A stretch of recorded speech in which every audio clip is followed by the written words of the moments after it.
அத்துணை தலைவர்களுக்கும் என்னுடைய தலை தாழ்ந்த வணக்கத்தை உங்கள் முன்னிலையிலே பதிவு செய்கிறேன். ஆனால் இன்றைய நிகழ்ச்சி சர்வ சாதாரண ஒரு நிகழ்ச்சி அல்ல.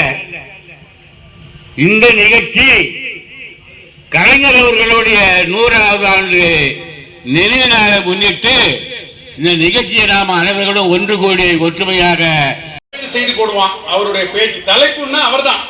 அவரை எவனாவது திட்டிருப்பான், அது தலைப்பு செய்தியா இருக்கும். இல்லைன்னா அவருடைய அறிக்கை தலைப்பு செய்தியாக வரும். இதுதான் தமிழ்நாட்டுடைய தலைவிதி.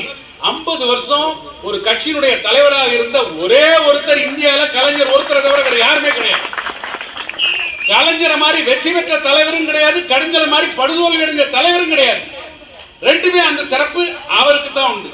ஒரு தமிழ்நாட்டில் உட்கார்ந்துக்கிட்டு ஒரு தஞ்சாவூர் மாவட்டத்தில் திருவாரூர்ங்கிற ஒரு சின்ன ஊர்ல திருக்குவளைன்னு ஒரு குக்கிராமத்துல பிறந்துக்கிட்டு அங்க இருந்து அவர் புறப்பட்டு அகில இந்திய அரசியலெல்லாம் பல விதமான அற்புதங்களை பண்ணவர் கலைஞர்.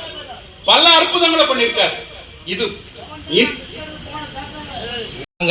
பிவண்டி கிளையில ஆரம்பிக்கும் போது பிவண்டி கிளை ரொம்ப பெரியதா தெரிஞ்சது.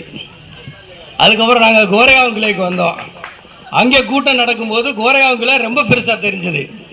இன்னைக்கு ஆரே காலனிக்கில் வந்தப்ப ஆரே காலனிக்கிற ரொம்ப பெருசாக தெரியுது. அப்போ ஒவ்வொரு கிளையும் ஆரம்பிக்கும் போது ரொம்ப பெரிய அளவில் பெரிய கூட்டமாக நடத்துகிறோம். இது தொடர்ந்து பல கூட்டங்களை இனிமேல் நடத்தி நமக்குள்ள ஒரு ஆரோக்கியமான ஒரு போட்டி இருக்கணும். அப்போ தான் வந்து திராவிட முன்னேற்ற கழகம் ரொம்ப ஒரு சிறப்பான இடத்த இந்த மகாராஷ்டிராவில் பெறும். அப்படிங்கிறனால இந்த போட்டி வந்து கிளைகளோட போட்டி வந்து இன்னும் ஆரோக்கியமாக இருக்கணும்னு நான் அண்ணன் சிவகுமார் அவர்களை கேட்டுக்கிறேன்.